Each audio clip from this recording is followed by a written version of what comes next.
ya 179, de este Seminario Permanente de Salud en el Trabajo. Hace unas semanas, el doctor Enrique Larios, que es doctor en Derecho, me mandó la invitación para un programa de radio donde participó la maestra Curiel, y venía justamente este tema, el cual me llamó mucho la atención en función de que justamente muchas de las empresas en donde trabajan médicos, donde trabajan profesionales de salud en el trabajo, justamente trabajan a través de agencias, a través de empresas outsourcing. Y entonces dije, bueno, es un buen tema, aunque no es específicamente de salud en el trabajo, sí es de gran importancia para todos los que trabajan justamente a nivel, sobre todo, de empresas en esta área. Les voy a comentar algunos datos del currículum de la maestra. La maestra Verónica Alejandra Curiel Sandoval es licenciada en Derecho por la Universidad Autónoma Metropolitana. Es maestra en Derecho de la Universidad Tecnológica de México, es profesora investigadora de la Universidad Autónoma Metropolitana de la Unidad Xochimilco, es coordinadora del Bufete Jurídico de la UAM, Azcapotzalco, dictaminadora y autora de diversos artículos especializados de investigación jurídica en el área laboral publicados en revistas jurídicas nacionales e internacionales, es coordinadora de conferencias, talleres, congresos, simposia, coloquios de carácter académico, es asesora del proyecto de servicio social en la sección de lo laboral del Bufete Jurídico de la UAM. Del 2010 al 2015 ocupó ese cargo y ponente de diversos temas jurídicos laborales en eventos nacionales e internacionales. Y entonces, pues le voy a dar la palabra a la maestra, repito, sobre un tema que es seguramente de gran interés para muchos de los profesionales, no solamente de salud en el trabajo, sino ahora de cualquier tipo de actividad laboral que se lleva a cabo con este sistema. Muy bien, maestra, muchas gracias y gracias por aceptar la invitación. Adelante.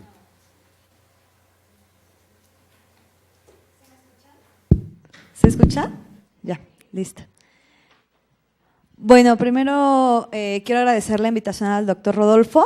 Realmente he trabajado muy poco en espacios con médicos, con personas que se dedican a este tipo de actividad.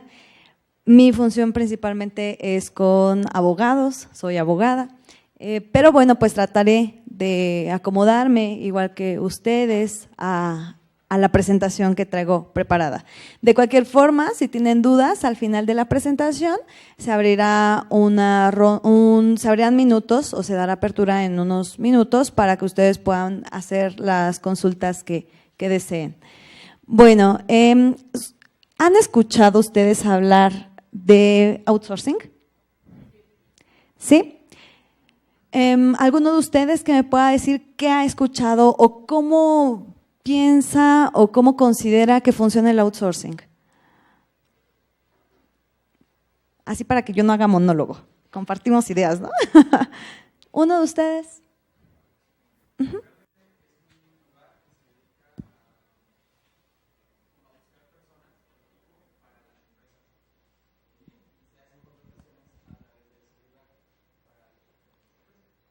Sí, efectivamente, es un ajeno a las partes, es decir, al patrón y al trabajador, que los contacta o que funciona como vínculo entre ellos.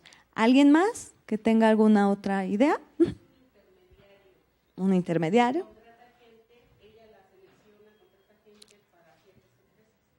Así es, también. De hecho, en la propia ley anterior, el término subcontratación, que es la manera legal en la cual se le nombró al outsourcing, nosotros le conocemos de manera coloquial como outsourcing, sin embargo, la figura en términos legales en México queda legalizada como subcontratación, empieza con la reforma de 2012. Anterior a 2012, sí se utilizaba la figura de la subcontratación, pero no estaba legalizada. Es decir, que todos los que recurrían a este tipo de instrumento para poder contratar trabajadores, pues lo estaban haciendo a espaldas de lo que indicaba la legislación. En 2012 se da una transformación de manera general a la Ley Federal del Trabajo, que aplica para todos aquellos trabajadores que se encuentran desempeñando labores con un patrón que no sea el Estado. Es decir, los trabajadores del Estado tienen otro tipo de reglamentación jurídica. Esta solo aplica, y esta figura que vamos a explicar en este momento, y los artículos que vamos a explicar en este momento, únicamente aplican a los trabajadores que son contratados directamente por empresas privadas o por patrones que funcionan como personas físicas, pero que no sea el Estado. Esa es la regla general. Para este tipo de situaciones o para este tipo de vínculos aplica la normatividad que conocemos como Ley Federal del Trabajo. Para los trabajadores al servicio del Estado aplica otra normatividad que se llama Ley Federal de los Trabajadores al Servicio del Estado, reglamentaria del apartado B del artículo 123 constitucional. Es muy largo, sin embargo ustedes le pueden decir ley burocrática y con eso es suficiente. Y ya, se le ubica a ese otro tipo de ordenamiento legal. ¿Qué pasa con esta figura? Como ya les había comentado, se utilizaba anteriormente, sí, pero no estaba legalizada, no estaba regulada.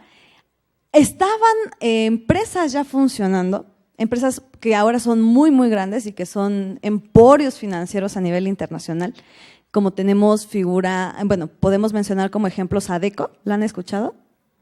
A Manpower.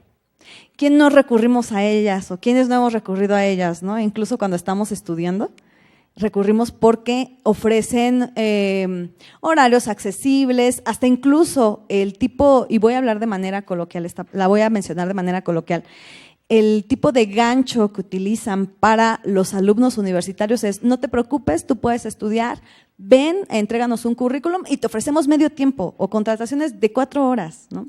Y te ofrecen aparentemente estabilidad, que tú no sabes que no eres un trabajador estable, porque pues de repente es normal que todos desconocemos los derechos a los cuales tenemos acceso cuando ya somos trabajadores.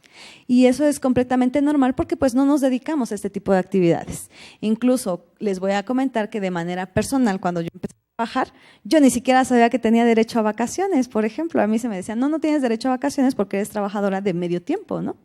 Y me quedé con esa idea. Ya cuando me empecé a asociar y cuando empecé evidentemente a prepararme más en este campo profesional, pues empecé a descubrir cuáles eran todas las artimañas patronales. Y también me empecé a dar cuenta de que al patrón en el sector privado lo que le interesa es buscar la manera de generar más recursos monetarios. No le interesa el trabajador, le interesa una estabilidad financiera, así hablándolo de manera general. Incluyendo, bueno, pues ahora en esta rama que vienen y que regulan o que se empieza a legalizar, se puede decir con lo que yo les voy a comentar ahorita y ustedes pueden llegar a sus propias conclusiones. Para eso es este espacio, para que haya un debate de ideas, pero a donde quiero que lleguemos es a que vean cómo se trató de crear todo un ordenamiento para proteger precisamente al patrón y no al trabajador. Entonces, de allí deriva este nombre de realidad y legalidad del trabajo en régimen de subcontratación. Bueno, como ustedes vienen de otra área, les voy a comentar rápidamente lo que en materia de derecho laboral tenemos que dar como bases principales para que ubiquemos quién es un patrón y quién es un trabajador y en qué términos. Y ya de allí vamos a poder compartir un poquito del mismo lenguaje ya cuando hablemos de un patrón y de un trabajador, porque no siempre a una persona se le puede conocer como trabajador. Si no cumple con ciertos requisitos legales, no es trabajador, aunque esté prestando un servicio. Tenemos aquí en esta diapositiva que los sujetos jurídicos en una relación individual de trabajo, pues evidentemente es el trabajador. ¿Qué ustedes, cómo ubican al trabajador? A ver, porque ahí yo les puse un término legal, pero ¿qué entienden ustedes por trabajador?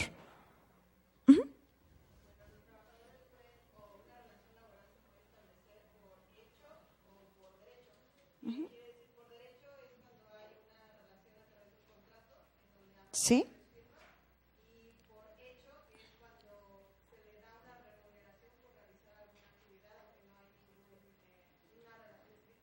Perfecto, tiene una idea que nos va a llevar ahorita a unos comentarios que les voy a mencionar en un momento respecto al contrato verbal y al contrato por escrito.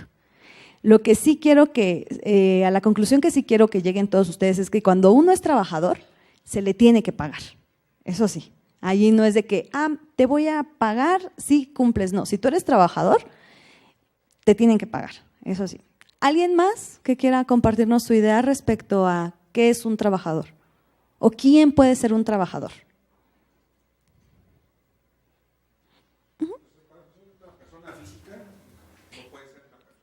Exacto.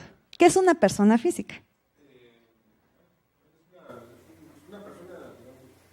Usted, yo, los compañeros, el doctor, todos nosotros, todos los que estamos en esta sala, somos personas físicas. Exacto. Estamos en el entendido que es capaz de obligarse jurídicamente para poder elaborar. Perfecto. La segunda sería que se presta un servicio personal, no puede prestarlo otra persona por él. Ese servicio es remunerado. En moneda nacional no puede ser remunerado en otra condición. Claro. Y, bueno, está sujeto a un contrato que puede ser, como bien usted señala, Sí. verbal o escrito. Sin embargo, la ausencia del contrato no determina que… No exime de la obligación. Exacto. Ahorita vamos a ir, porque usted ya mencionó los 3 elementos de la relación laboral, que prácticamente es lo que vamos a ver en la siguiente diapositiva también. El compañero dijo, para complementar lo que había comentado la compañera, el trabajador debe de ser una persona física. Yo decía, ¿quién es persona física? Cada uno de nosotros. En la Ley Federal del Trabajo se nos permite comenzar a trabajar a los 15 años. A los 15 años tú puedes trabajar con permiso del padre o tutor. Ellos te tienen que autorizar, no es nada más de que el patrón te contrate y ya. No, aquí tiene que existir un vínculo laboral autorizado por padre o tutor. Pero a la edad de 17 años, tú ya puedes empezar a trabajar sin autorización del padre o tutor. Tú ya, de manera independiente, ya no necesitas autorización de nadie. Así funciona esta figura. Ahora, a partir del momento en el que tú comienzas a prestar un servicio para una persona que requiere prácticamente de tu fuerza de trabajo, es decir, de la actividad que tú vas a desempeñar, a partir de ese momento eres trabajador. Y efectivamente, el trabajador únicamente puede ser persona física. Nunca podrá ser una persona moral. ¿Quiénes son personas morales? Empresas, sindicatos, es decir, colectivos de personas o grupitos de amigos. Ellos no recibirían el nombre de trabajadores. El trabajador es el individuo, es decir, aunque suene redundante, una persona actuando de forma individual, defendiendo sus derechos y prestando un servicio. Él es el trabajador. Ahora, el patrón, ya me fui, el patrón, ese sí puede ser persona física o persona moral, es decir, un colectivo de personas debidamente registrados como empresas o el sindicato o algún otro ente que actúe de manera general. Ellos sí pueden ser patrones, es decir, ellos sí pueden contratar a personas físicas para que funcionen como trabajadores. O también el patrón puede ser persona física, es decir, yo podría contratar a alguien y regularmente tenemos ese tipo de servicios cuando pedimos el apoyo de ¿quién? De la personita que nos ayuda en casa, de la persona del chofer, de la personita que nos ayuda a cuidar a los niños. A lo mejor allí no estoy actuando como empresa, estoy actuando yo, de manera independiente para contratar a alguien más. Pero al momento en el que yo contrato a un trabajador o a más trabajadores, ya soy patrón.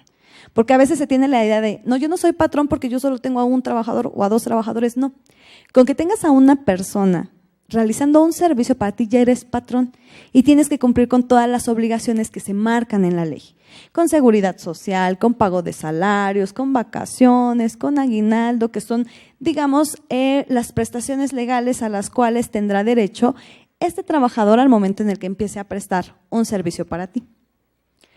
Ahora, lo que comentaban los compañeros, este contrato, bueno, a ver, ¿qué entendemos por contrato?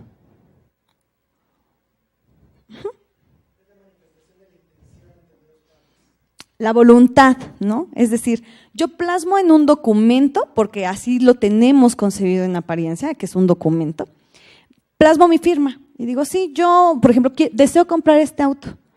Otro ejemplo muy bueno, yo me quiero casar.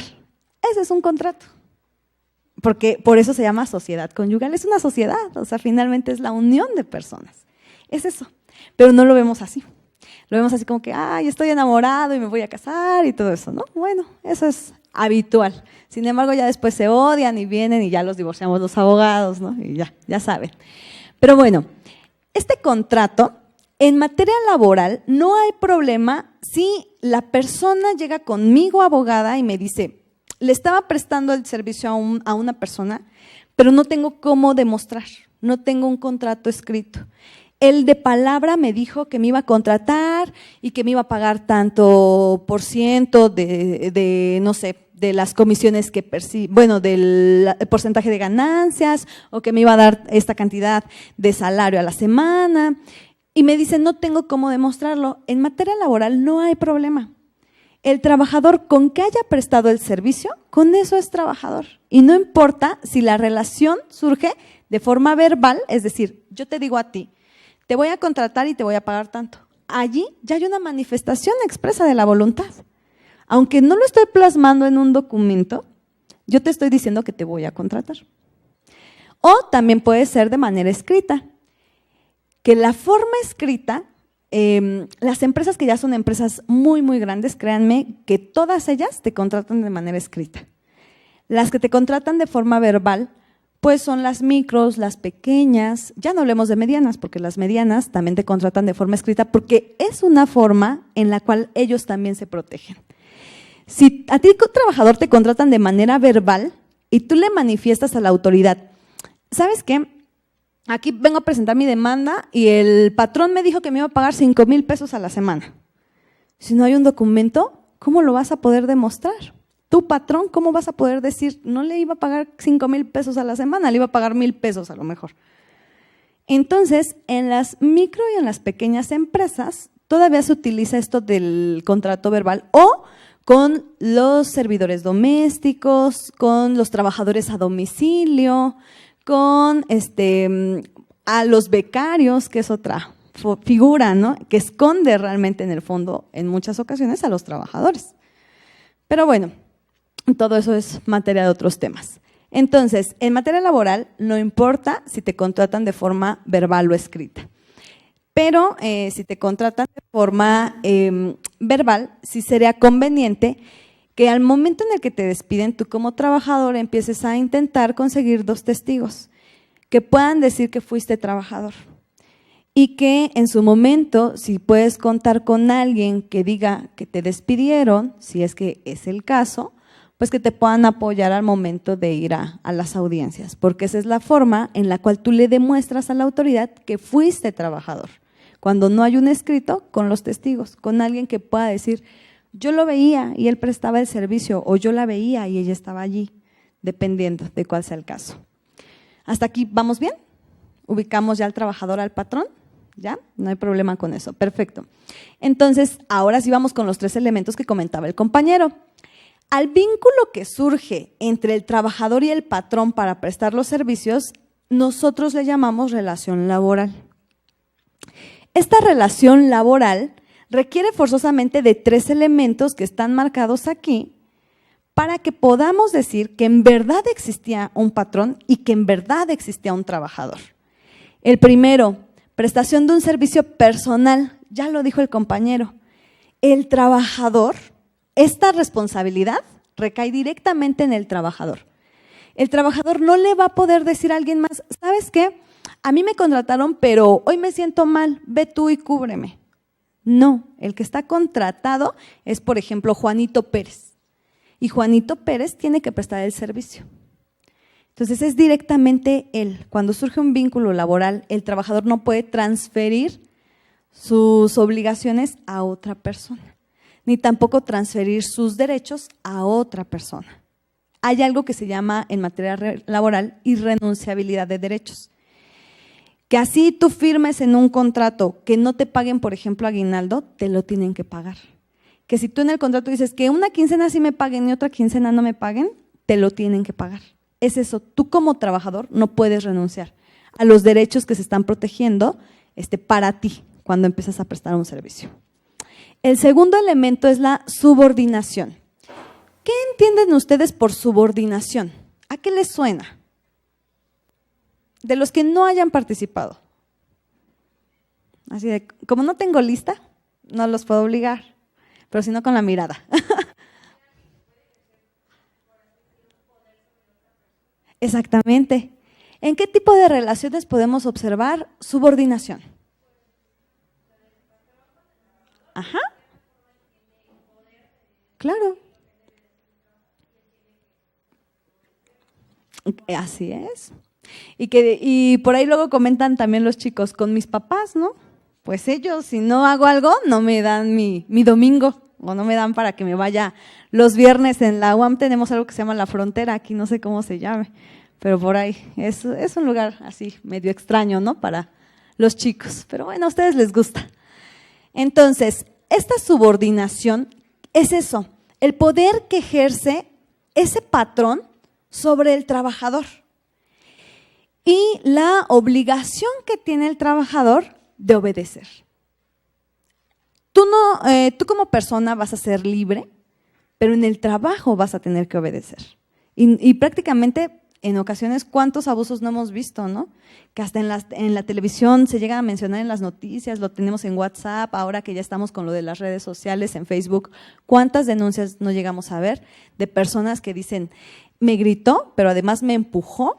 Me acuerdo mucho de esa mujer a la cual tenía contratada una servidora doméstica, que le pusieron la Lady Chiles en nogada. ¿Se acuerdan? ¿No? Fue hace como unos 6 años, creo, 7. No, como 6 o 5. En donde le reclama la patrona a su trabajadora porque se llevaba un chile de más. Y ella le decía, yo te di el chile para que te lo comieras aquí, pero la grabó. Y ella misma la subió con la intención de difamar y le decía, me estás robando por un chile. Y bueno, pues se revirtieron los papeles, ¿no? Porque la gente, evidentemente, le empezó a reclamar a ella, que no era la forma de tratar y además la forma de referirse. Si bien es cierto, es tu trabajador, no es tu esclavo. Y eso es lo que en materia laboral yo me encargo de defender. Ahora, tenemos otro concepto que se llama salario, que es el más bonito, ¿no? Cuando uno empieza a trabajar. ¿Qué es el salario? El pago por los servicios, la remuneración económica que te dan y decía el compañero, debe de ser en moneda de curso legal. El salario, sí, hay distintos tipos de salario, pero bueno, pues eso ya también será en otra ocasión. Pero lo que protege la ley en moneda de curso legal es el salario mínimo, tu salario nominal. Porque a lo mejor tienes comisiones o percepciones adicionales y te pagan en dólares, pero tu salario sí debe de ir en moneda de curso legal y ese se protege así. Entonces, en un vínculo de 2 personas en donde existen estos 3 elementos, digo, a ver, a mí me están pagando por un servicio que yo estoy dando, me dan órdenes, tengo incluso un área en una oficina o tengo un lugar para ir a trabajar. ¿Qué soy? Ah, eres un trabajador. Cumples con estos 3 elementos perfectamente bien. Hay un disfraz de manera general que siempre me gusta poner como ejemplo porque es una de las violaciones, pero es una de las violaciones en términos legales que sí se permiten. Los cerillitos, los empacadores. Los empacadores tienen esto. Ellos de manera personal prestan el servicio. Hay esto, porque les ponen horarios, les ponen días de descanso, establecen jornada y todo ello. Incluso un lugar para que presten su trabajo. Pero ¿saben qué no tienen? Esto. ¿Por qué se dice que el salario te lo tiene que entregar la persona que percibe el servicio que tú estás ofreciendo? Y que ella es la que te tiene que pagar. Que aquí no hay una relación laboral porque el que te paga es un ajeno a la persona a la que tú le estás prestando el servicio. Y eso sí se permite. Aunque si fuéramos habilidosos en la sociedad le diríamos, si es tu trabajador, porque el servicio, él está beneficiando a la gente que te viene a consumir a ti. Y si tú no tuvieras ese servicio, ¿cuántas personas no te mueven un dedo, De repente en las cajas rápidas, ¿no? En donde te dan a ti la bolsa, hasta ponen cara así de, ay, yo lo tengo que empacar. Bueno, pues ya, con toda la pereza del mundo, ¿no? Pero es un servicio del cual sí se benefician emporios enormes en materia financiera. Bueno, entonces hasta aquí. ¿Vamos bien? Sí, de las gasolineras, es lo mismo también allí. Que ahorita ya con la reforma energética aparentemente y con todas estas concesiones que ya se dieron de esa industria, pues esperemos que ya empiecen a funcionar las empresas con trabajadores ahora sí, porque ellos funcionan con las comisiones, pero no son las comisiones del patrón o ello, no, son las comisiones de las personas que vamos y cargamos gasolina, ¿no? Nosotros somos los que les pagamos, cuando ellos lo que hacen es prestarle un servicio a otra persona completamente distinta. Pero bueno, ¿vamos bien? ¿Hasta aquí? Es que no me acostumbro todavía. Ahora sí, con esos elementos vamos a explicar cómo quedó legalizado la figura de subcontratación en nuestro país. ¿Cómo es que queda en términos legales? Me permití subrayar con rojo las partes en las que quiero que ustedes pongan atención y en las que si gustan pueden tomar nota porque quiero que vean otros artículos que vienen después. La reforma quedó plasmada mediante 4 artículos de manera general y 1 para sanciones. Artículo 15A, 15B, 15C, 15D de la Ley Federal del Trabajo. 1004C para las sanciones, que corresponde a personas que hagan un uso indebido de esta figura. Ahorita vamos para allá. En el artículo 15A, que es el primero, este artículo nos da una introducción de qué es el trabajo en régimen de subcontratación, pero además nos dice, vamos a tener 2 figuras importantes, contratista y contratante, ¿vale? Esas 2 anótenla. ¿Quién es el contratista? El contratista, y aquí te dice, ejecuta obras o presta servicios con sus trabajadores, es decir, el contratista es el patrón. Te está diciendo, son sus trabajadores, entonces él es el patrón. ¿Para quién? Para un contratante. Si acá te está diciendo que es el patrón, entonces inmediatamente tú dices, si es patrón es persona moral o persona física. No hay ningún problema, cualquiera de ellos 2 puede ser patrón. Y él va a ser el que tiene a los trabajadores y el que los va a llevar con el contratante. Pongámosle nombre. El contratista Adeco, el contratante Coca-Cola, por hablar del nombre comercial, ¿vale? Vamos ahí ya, poniendo ejemplos claros.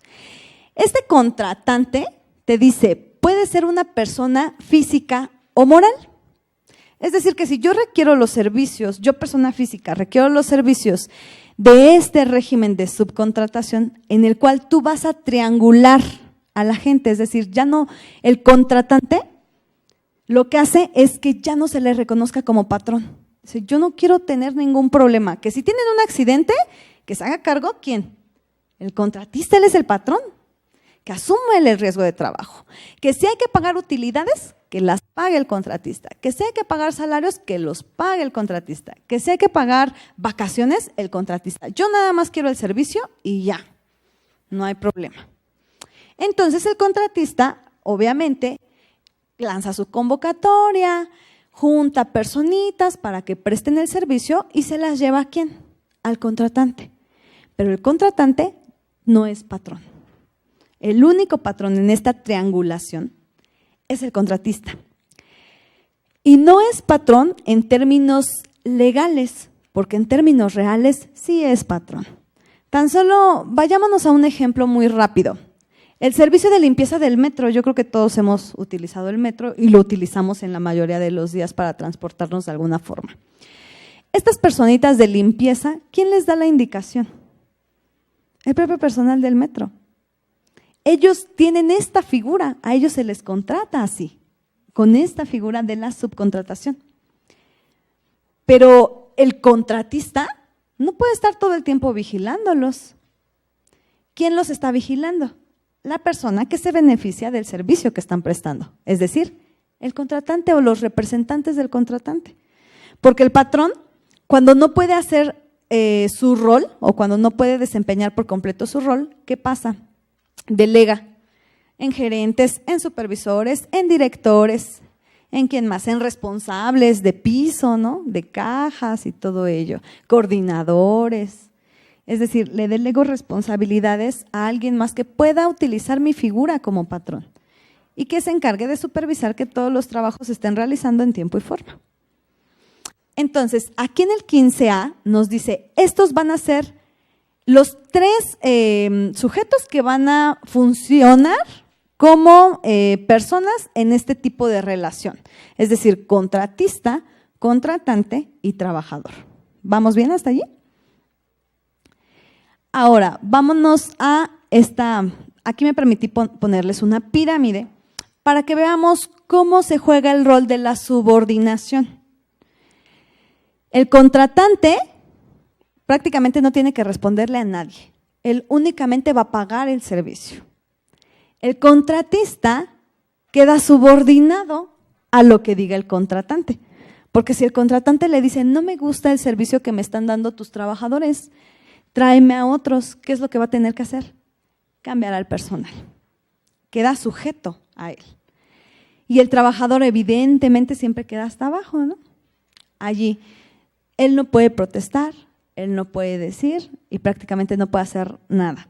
Incluso en las causales de rescisión, que bueno, las causas por las cuales se le puede despedir a un trabajador, al trabajador sí se le puede despedir porque agreda física o verbalmente, sin que medie provocación alguna, a clientes o proveedores.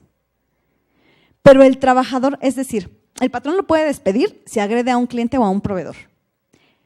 Pero el trabajador no se puede separar de la fuente laboral adjudicando culpa al patrón si el cliente o proveedor lo agreden. Y así está reglamentado. También quedó con la reforma. Eso es producto de esa reforma que tanto escuchábamos en 2012. Eso fue lo que ocasionó. Bueno, vámonos al 15B, que es el segundo artículo que regula este tipo de figura. En el artículo 15B nos habla de el contrato celebrado entre la persona física o moral que solicita los servicios al contratista. ¿Se acuerdan quién es el contratista? Ahí, Manpower dijimos en nuestro ejemplo. ¿Y contratante? Coca-Cola. Ok. El contrato entre Coca-Cola y dijimos Adecco, ¿no es cierto? Ya me fui con el otro. Bueno, el contrato que obra para los servicios que le va a prestar Adecco a Coca-Cola tiene que estar por escrito. Pero ese no es un contrato laboral. Ahí interviene la materia civil, en donde, dice, son 2 particulares que están creando un contrato. Allí quien se va a hacer cargo si haya algún error, algún problema entre esas partes, será la materia civil. Pero la relación entre este contratista y los trabajadores se regula por la materia laboral. Es decir, tenemos 2 contratos que van a funcionar a la par, pero para personas distintas. Uno que va a funcionar para el contratista y el contratante y otro que va a funcionar para el contratista y sus trabajadores. El que nos interesa a nosotros en este caso, en el tema de hoy, es el de los trabajadores. Volvemos a lo que ya habíamos comentado, ese contrato sí puede ser verbal o escrito. El que obra entre, dijimos, Adecco y los trabajadores. Perdón, sí. Sí.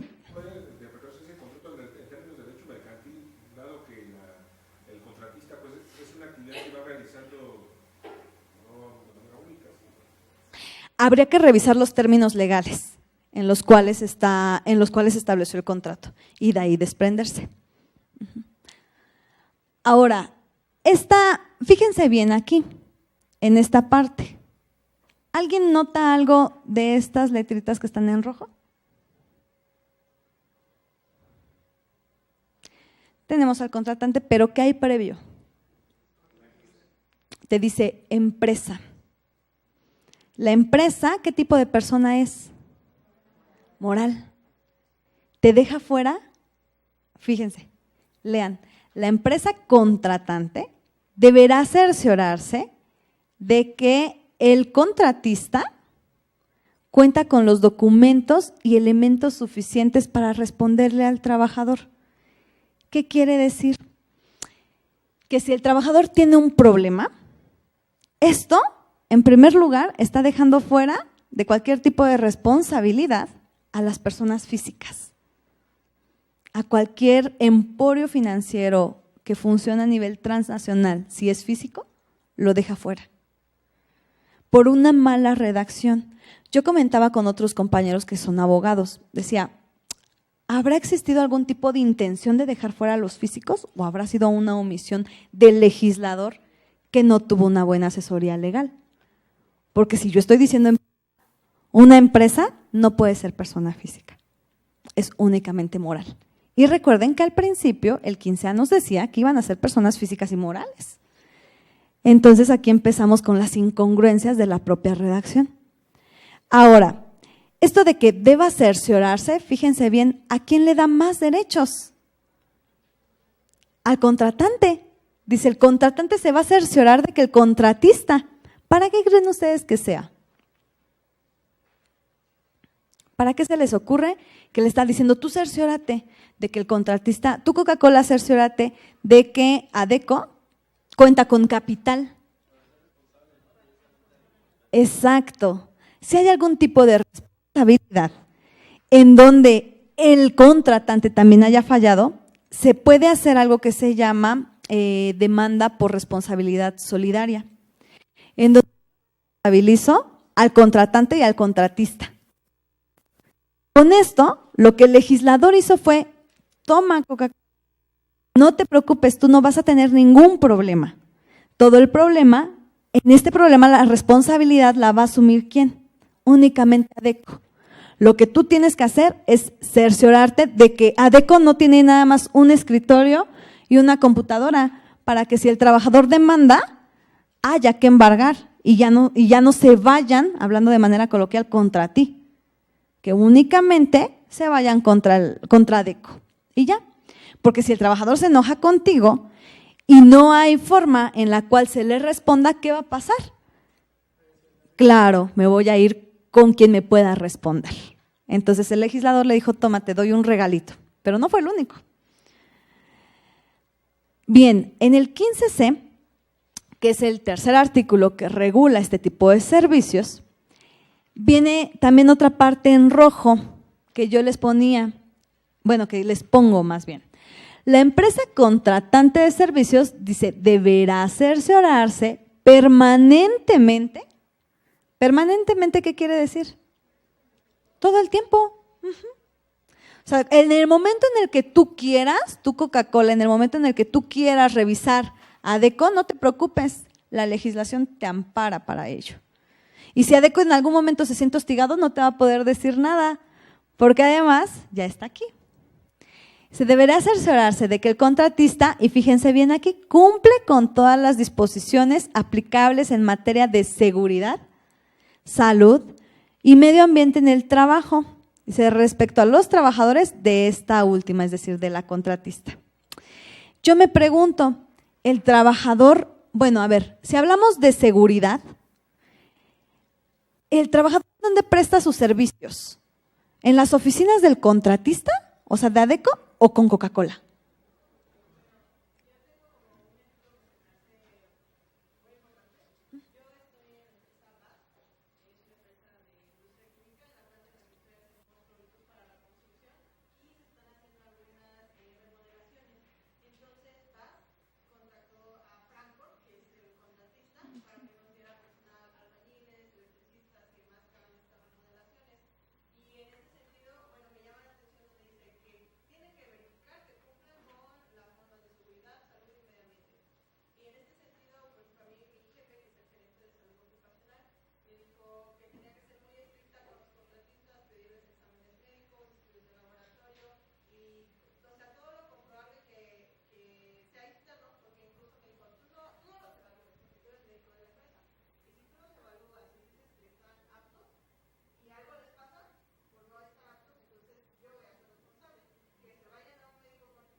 Exacto. Exactamente. Vean ese tipo de ejemplos. Allí el contratante, ¿qué está haciendo? Trato cualquier tipo de responsabilidad, me lavo las manos. Que lo haga el otro, porque para eso está funcionando esta figura. O sea, es para que yo, contratante, yo Coca-Cola, ya no tenga problemas y que venga, yo pago por un servicio y ya, eso es lo único que tengo que hacer. El otro es el que se tiene que responsabilizar. Pero aquí, lo gracioso, un momentito, es que, ¿cómo le dice? Ay, ¿qué dice? Ya.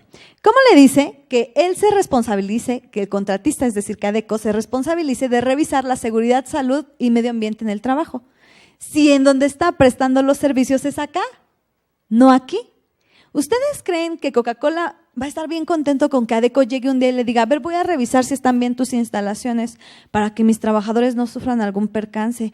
A ver, voy a revisar si están bien cerrados las partes en donde tienen residuos químicos para que no sufran ningún tipo de agravio mis trabajadores. ¿Creen que eso va a pasar? Entonces esto es absurdo. Lo pusieron únicamente para decir, mira, sí estamos protegiendo al trabajador.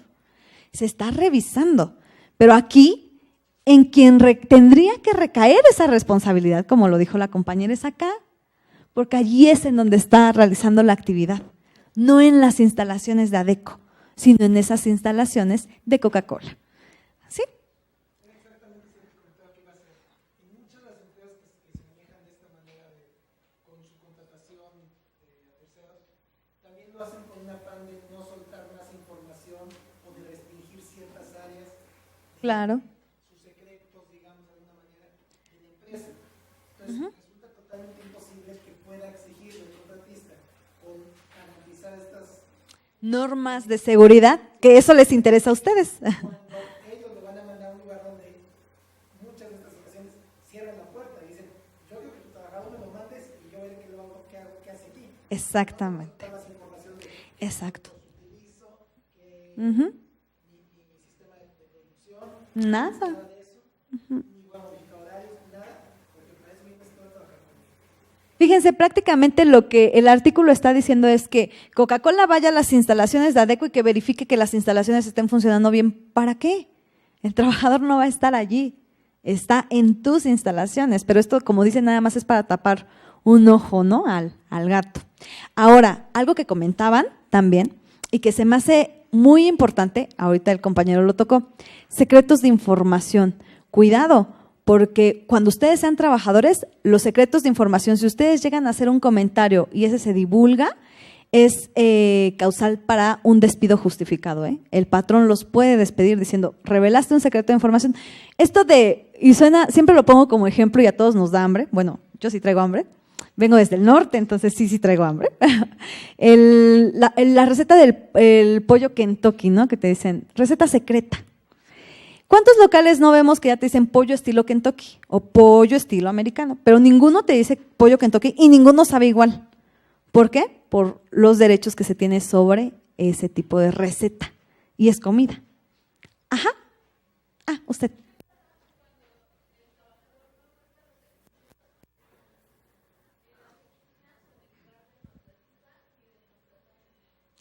Lo que pasa es que el contratista lo puede desplazar a donde él quiera. Incluso en este tipo de contratos, cuando se firman por escrito, ya no hay un lugar específico para prestar el servicio. Ellos disponen de a dónde te mandan. El personal de seguridad, no sé si han visto cómo está funcionando ahorita el personal de seguridad, que los casos más sonados en México por subcontratación son limpieza y seguridad. A las personas de seguridad, una semana las mandan a un lado, otra semana a otro, otra semana a otro. Lo importante es que el servicio de seguridad te lo preste ¿quién? El contratista al cual tú le requeriste el servicio. Pero así tiene que quedar en el contrato. Y de hecho estos contratos quedan como muy abiertos, en donde te dicen, dependiendo de las necesidades del patrón, que tu actividad va a ser de campo dependiendo de las necesidades del patrón. ¿Qué podrás reclamar? Allí no puedes reclamar porque ya viene así. Y es evidente, en un servicio de este tipo, el patrón no te quiere para estar allí, te requiere para hacer actividades de campo o actividades fuera. Claro, por supuesto. Así es. Sí.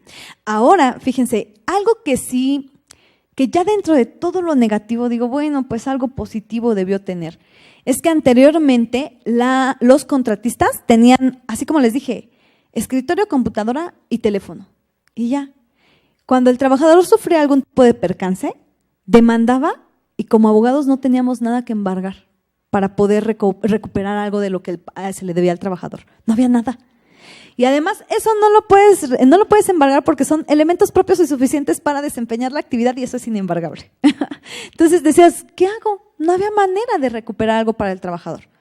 Algo bueno con la figura, que algo bueno debió de tener, es que al menos ya tienes un fundamento legal para responsabilizar al contratante.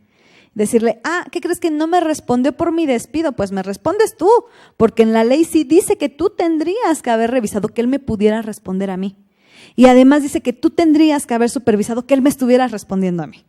Entonces yo demando, y eso siempre lo he dicho como abogada, demando de manera solidaria y los demando a los dos y como decimos coloquialmente, que empiece un deslinde de responsabilidades. Pero de que me paga alguien, me paga. Y además, buena estrategia también para nosotros los abogados, demando a las morales y demando a los físicos. Porque si la moral cambia de nombre, el físico no va a poder. Aunque ahora ya hay una reasignación de acta para la concordancia sexogenérica. Pero bueno, pues allí habrá otra manera. ¿Sí saben qué es esto? De que ya puedes tú tener un acta si te cambias de sexo. Entonces allí sí ya puedes cambiar de nombre y todo. Pero ya es legal, te expiden un acta nueva con obviamente tu nuevo sexo, el nuevo nombre y todo ello.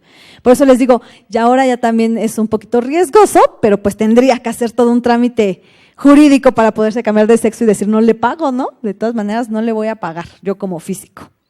¿Por acá? Uh-huh.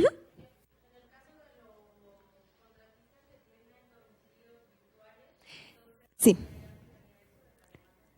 Sí, demandamos al contratante. Ojo con esto de los domicilios virtuales. Hay empresas especializadas que se dedican a eso, ¿eh? Prestan sus instalaciones para que otra persona moral la ponga como si esa fuera su oficina y no. Y después descubres de que hay, no sé, como N cantidad de empresas que tienen el mismo domicilio y no tienen nada que ver entre ellas. Si embargan, tienen que llegar allí, a esas instalaciones. Y en esas instalaciones no hay prácticamente nada. Solo escritorios, computadoras y mínimas. No hay nada. Y funcionan así, por si no lo sabían. Así es que ya está operando también esta manera de tergiversar la información para que ahora eximan más de la responsabilidad a estas personitas, ¿no?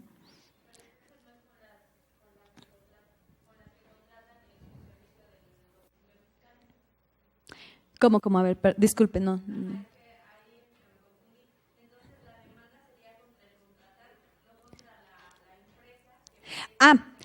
Demando al contratante y demando al contratista, yo trabajador. El ejemplo que les puse es porque ya ahorita, por ejemplo, el contratista le puede pedir a otra empresa que le preste el domicilio y todos los documentos que él le expida van a quedar con otro domicilio y ese es el domicilio legal, pero ese domicilio es de una empresa X que se dedica a eso, a prestar el domicilio para que si en algún momento te embarguen en el domicilio que te estoy yo autorizando, pero no en el domicilio del contratista, en el domicilio real del contratista o en el domicilio real del contratante, que con el contratante es más difícil, porque como son grandes empresas, es más sencillo demandarlos a ellos.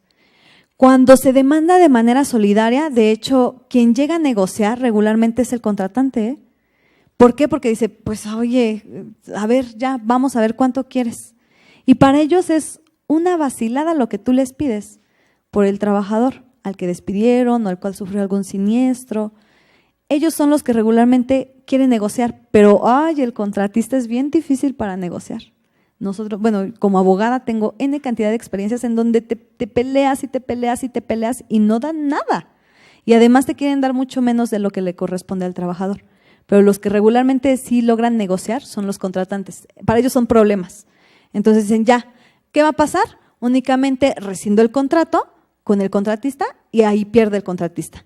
Y regularmente cuando el contratista ve que sí acude en los abogados del contratante a la audiencia, dice ya, vamos a negociar. Porque a ellos pierden más.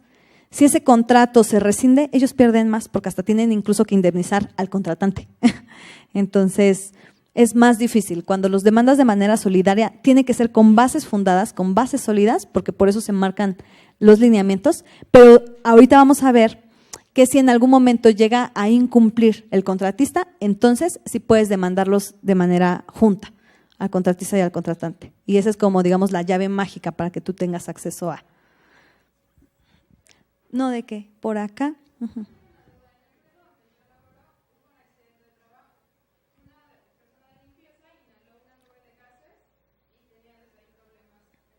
¿Respiratorios? Uh-huh. Claro.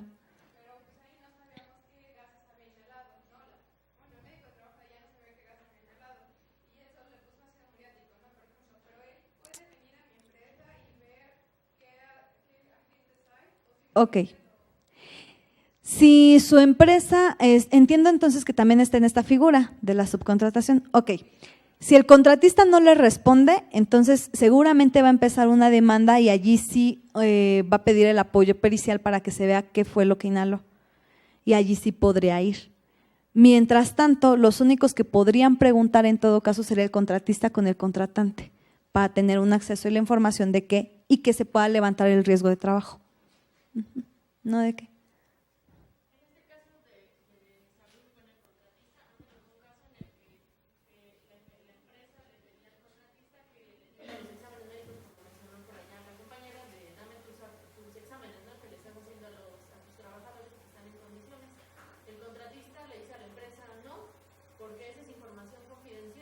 Claro.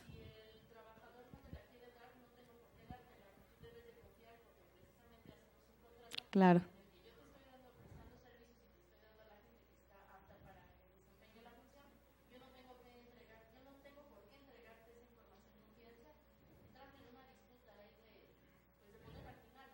Claro.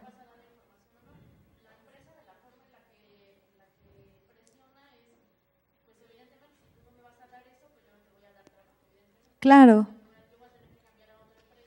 Por supuesto. Sí. Sí. Tendría que. De hecho, al contratante se le da toda la libertad sobre lo que maneje el contratista. El contratante tiene un poder absoluto sobre el trabajador y sobre el contratista. El contratista prácticamente queda maniatado también. Aunque, sí, se puede pedir la protección de datos personales, por supuesto, y que ahora ya está muy en boga, ¿no? Que cuando llegas firmas de que no deseas que se comparta tu información. Y entonces eso se podría mantener así. El problema es que seguramente el contratante va a terminar por no renovar contrato. Y hasta allí, cuando termine el contrato, seguramente va a terminar la relación entre ellos.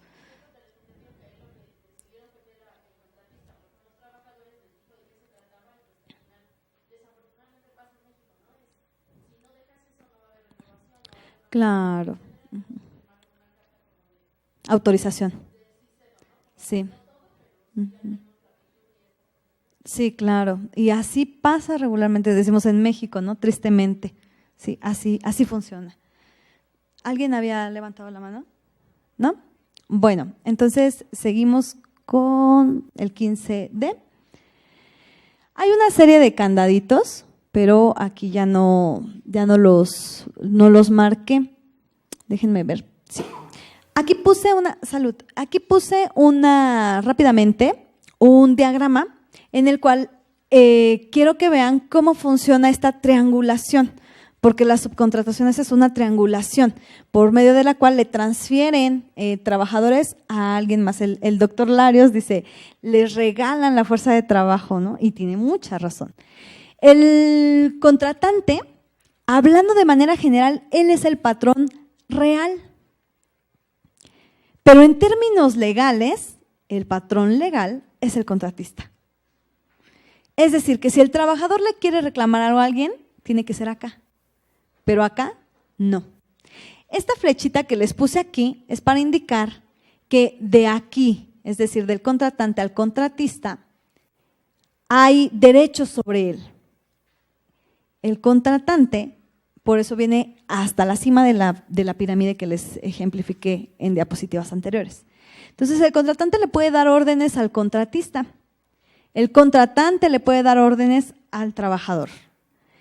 El contratante tiene obligaciones con el contratista porque le tiene que pagar, obviamente, por los servicios.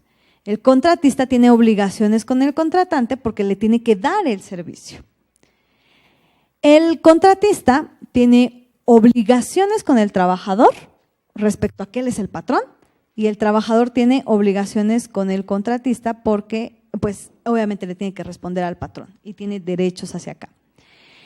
Si ustedes se dan cuenta, acá podemos decir, bueno, pues lo vemos afectado, pero realmente la afectación que sufre esta figura no es igual a la que sufre esta otra, en absoluto.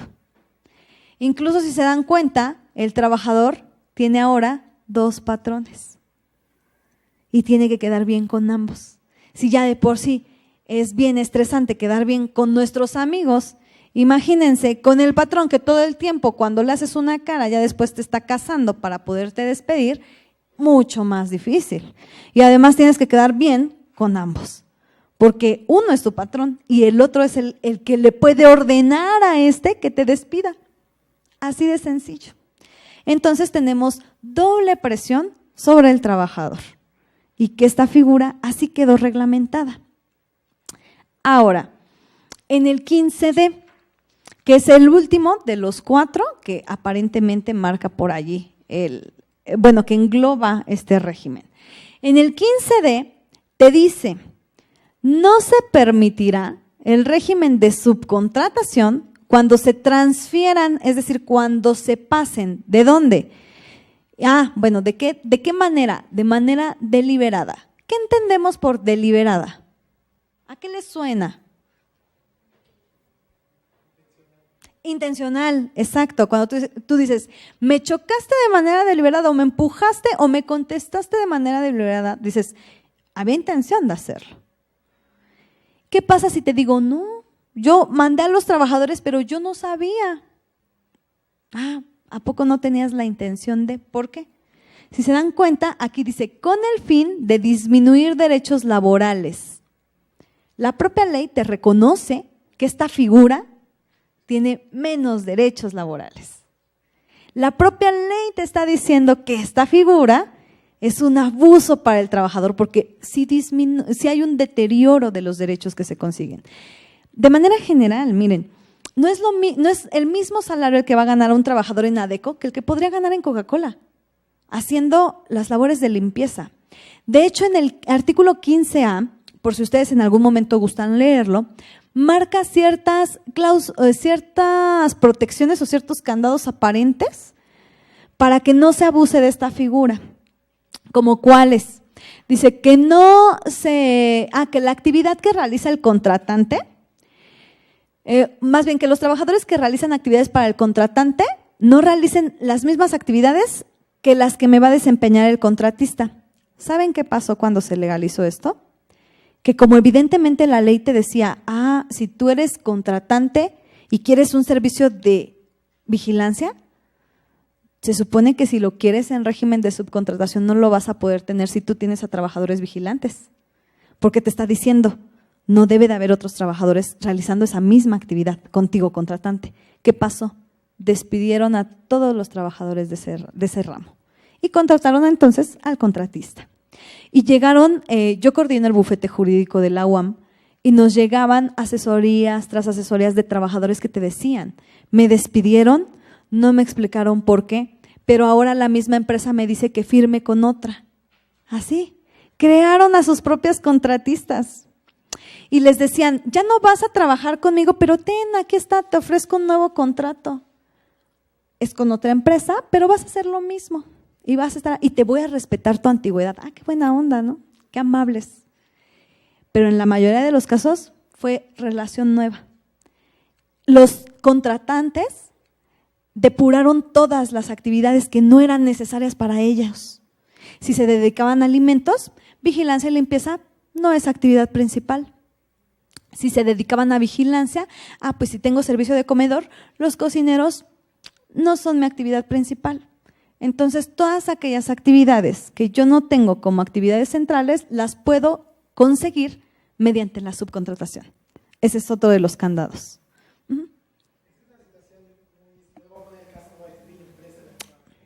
Ok. Y lo que ocurrió fue que existía la empresa core, digamos, la empresa principal, muy grande. Sí.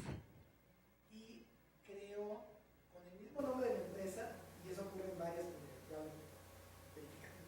en muchas ocasiones, crean con el mismo nombre, pero servicios. Exacto. Se puede llamar Coca-Cola, SADCB, esa es la, Exacto. la casa de los contratos, millonarios, Así es. la que surta, etc. Y no es el mismo. Y Coca-Cola Servicios.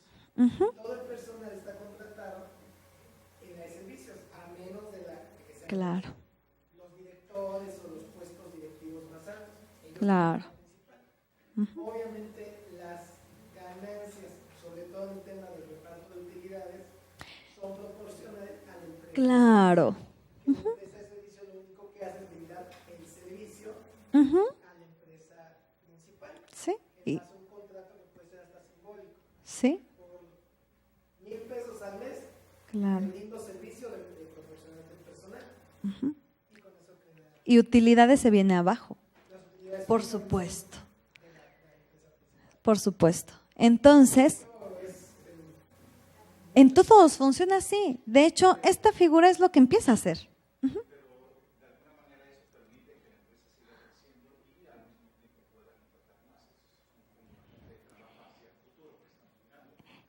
El problema es qué tipo de trabajos queremos tener.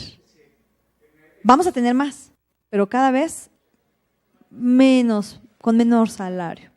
Perdón, en el caso de los médicos, nosotros en la Secretaría de Salud existe el Seguro Popular y ahí contratan sin los mismos derechos de lo que anteriormente Secretaría de Salud contrataba a los médicos. Caray. No. Claro. Con contratos temporales. ¿Qué va a pasar en el futuro? Es que no va a haber pensionados ya, no va a haber jubilados ya, y eso es algo que está afectando a la comunidad médica joven, que en este caso pues, se están perdiendo eso. Por supuesto. Y todos, todos de manera general, cualquier trabajador. Antes las pensiones, tú aportabas y se iban a una cuenta general y ya de ahí te repartían al momento en el que te pensionabas. Ahora es lo que tú juntas, es lo que se te va a regresar. Y por eso se te dice, ahorra, porque si tú no ahorras vas a tener una pensión de tanto, pero ahora es lo que tú produces, eso es lo que te van a regresar. Entonces, el problema aquí, si ustedes se dan cuenta, en primer lugar tenemos que de manera deliberada, es decir, que haya intención. Pero tienen otra palabrita y que va para allá también combinado con el comentario que estaba haciendo ahorita el compañero. ¿Qué observan de esta palabra? Que es una palabra, pero que en términos legales tiene un gran impacto. Exacto.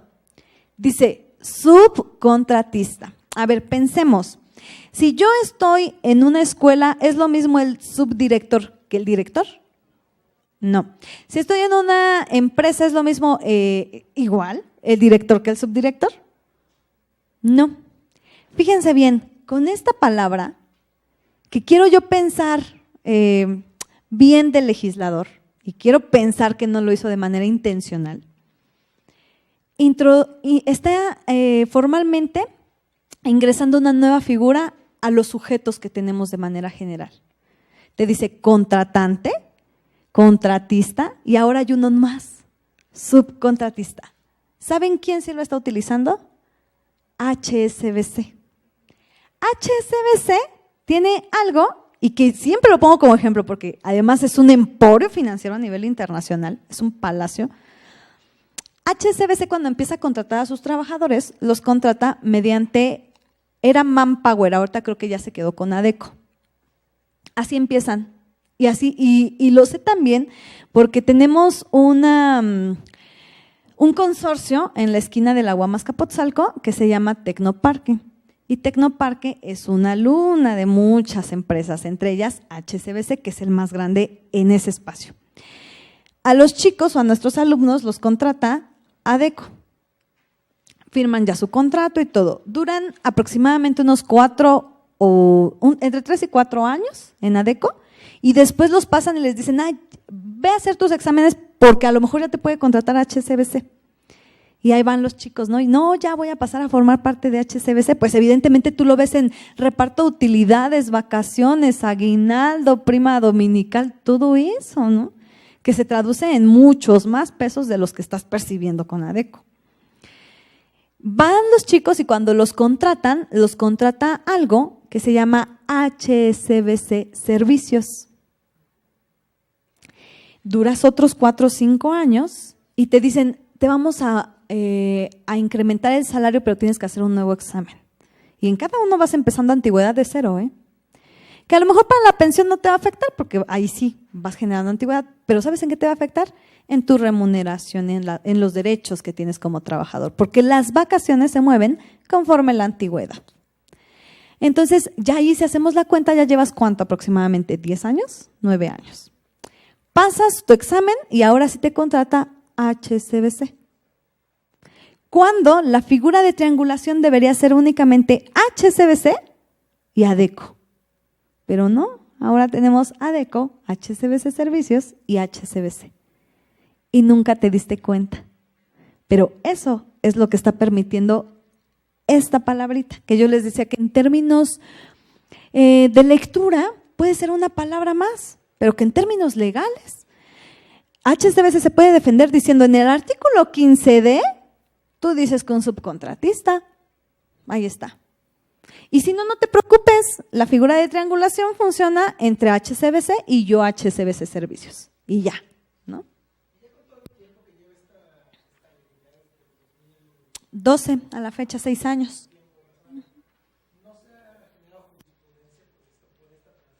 No, casualmente es algo que no se ve.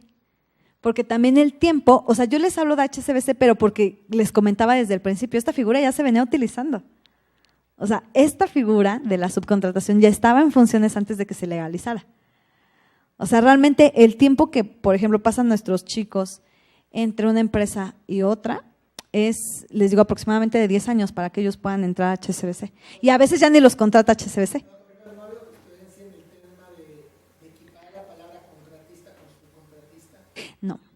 No, no ha habido nada. Yo sí lo he manifestado en investigaciones, incluso en simposios o congresos en otros países, sí lo he manifestado. Exacto. Sí. Exactamente. Y es en donde digo, ¿el legislador lo habrá hecho sin fijarse? ¿O sí habrá tenido intención? Porque discúlpenme, pero yo ya no confío en mis legisladores. Entonces, yo no sé si a lo mejor fue con toda la intención de darle una herramienta más, por eso un regalito más. ¿A quién? Al contratante. Para que tú puedas crear a tus propios contratistas. Claro.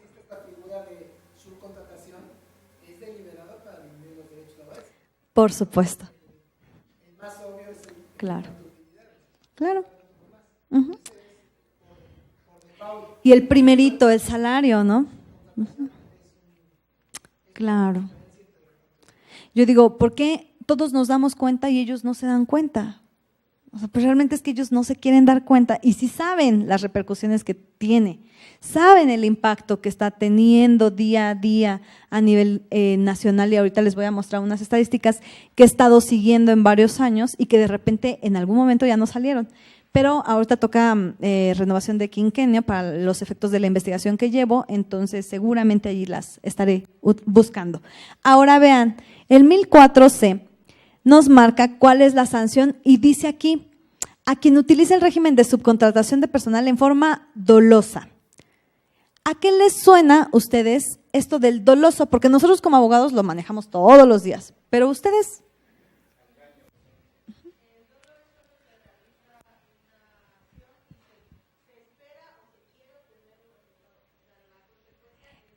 Exacto. Sé que va a tener un impacto negativo, ya lo sé, y es lo que yo quiero. Eso es doloso, que haya la intención, que yo quiero ocasionar ese perjuicio, porque hay otro que se llama culposo, que a lo mejor me descuidé y ocasioné el daño, pero no era mi intención. Pero el doloso es, tú sabes cuál es la repercusión de lo que estás ocasionando.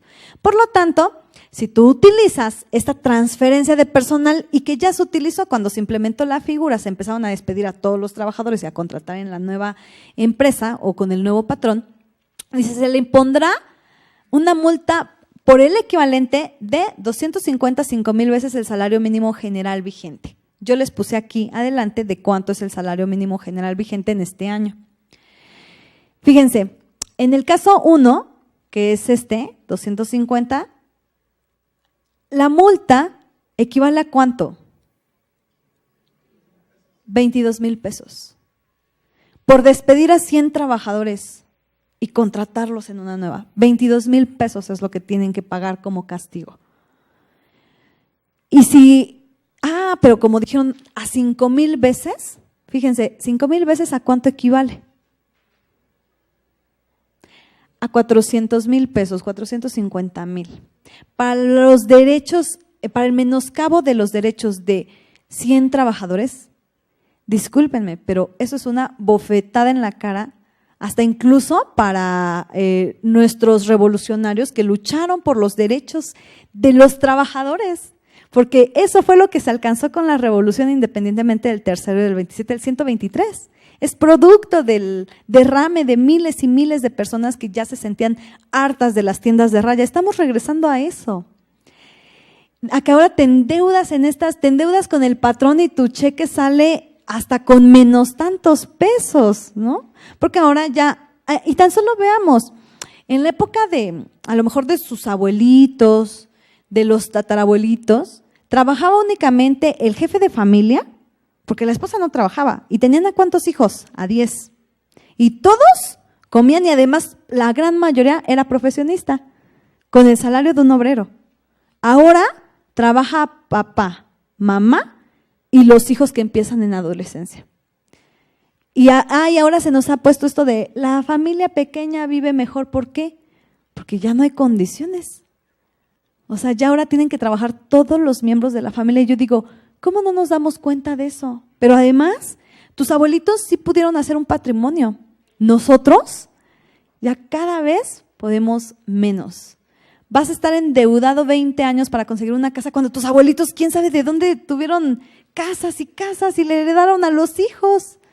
Y ahora resulta de que tenemos también a los clásicos, ¿cómo les decimos a las personitas de 35, 40 años que viven con los papás? ¿Por qué? Porque ya no se pueden independizar. Y ya no hay manera de, ¿no? Y bueno, hay muchas personas que se esfuerzan y no. Y ahora en el transporte, ¿cuántas veces no vemos a la gente que sale a las 5 de la mañana para llegar a un trabajo a las 7? 2 horas. Es también absurdo que tengas que hacer un trayecto de 2 horas para llegar a tu trabajo. Cuando el trabajo se supone que si nos dicen hay trabajos en cada esquina, bien pagados, pues tendrían que dártelo en la esquina de tu casa, ¿no?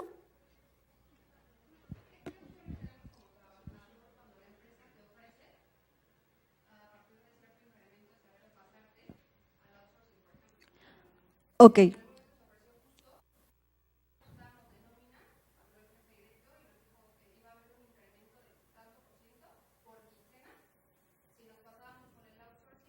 Caray. Uh-huh. Pues sí, es dinero y todos necesitamos.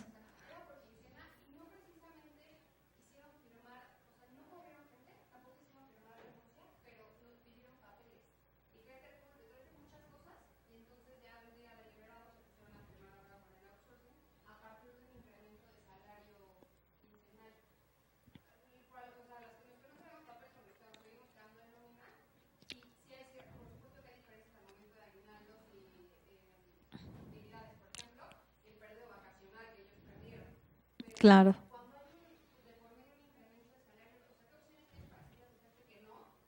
Ok.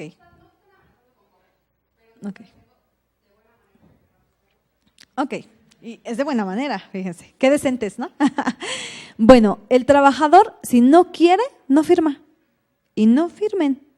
¿Saben qué va a tener que hacer? Que si el patrón insiste, te va a tener que despedir. Pero si te despide, te va a tener que indemnizar. Y la indemnización es por 3 meses de tu salario. 3 meses a razón de algo que se llama salario integral. Por eso les decía, hay distintos tipos de salario. El salario integral, ¿cómo se compone? De lo que ganas de salario nominal, es decir, lo que te pagan por tu trabajo, más prima vacacional, más aguinaldo. Si tienes vales de despensa, si tienes caja de ahorro que te pague el patrón, caja de ahorro, si tienes seguro de gastos médicos mayores pagado por el patrón, todo eso hace el salario integral. Entonces, créanme que en todas las veces, esta indemnización de 3 meses es sumamente superior a lo que te paga de tu prima de antigüedad, porque también te tiene que pagar prima de antigüedad. Entonces, el plus o la cantidad fuerte que tú tienes para reclamar es esto de la indemnización. No firmen y que los corran, porque además, si te corren, hablando coloquialmente, porque es despido, si te corren, tienen que hacerlo con base en el artículo 47 de la Ley Federal del Trabajo. El artículo 47 te marca 16 fracciones, que son aparentemente 15, pero tiene una bis. Te marca 16 fracciones que te explican claramente los motivos por los cuales te puede correr. Y le puedes agregar una, que es para los trabajadores de confianza, que en los trabajadores de confianza, con que pierdan la confianza, te pueden despedir. Pero si tú no quieres firmar y si nada de lo que has hecho encuadra en esas, el patrón no te puede mover. Porque hay algo que se llama estabilidad en el empleo.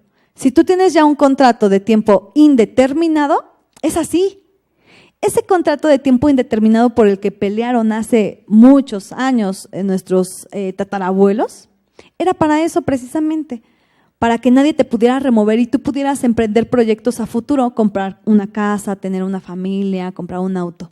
Si a ti te están contratando continuamente, si te dicen tus contratos van por año, que actualmente ya son por 3 meses, y que eso podría entrar también, ojalá que en algún momento puedan revisar algo que se llama contratación a prueba y contratación de capacitación inicial, porque también fueron producto de la reforma de 2012.